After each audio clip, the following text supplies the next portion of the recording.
আসসালামু আলাইকুম সবাইকে। আজকে যাচ্ছি আমরা চট্টগ্রাম ডিসি পার্কে। ঢাকা থেকে দেখলাম অনেক সুন্দর নাকি জায়গাটা দেখতে।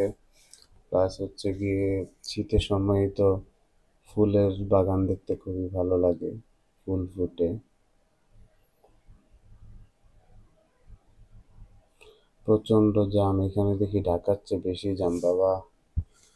তারপরে হচ্ছে গিয়ে আবার যখন আসলাম, আসার পর দেখি বাপরে যে পরিমাণ ভিড়। প্রায় 3টায় বেরিয়েছি, 6টা বাজে পড়েছে, মাত্র 10 কিলো রাস্তা, 3 ঘন্টায় আসলাম। দেখা যাক ভিতরে ঢুকে কি অবস্থা। ভিতরে ঢুকে তো দেখি আরো খারাপ অবস্থা, প্রচুর মানুষ,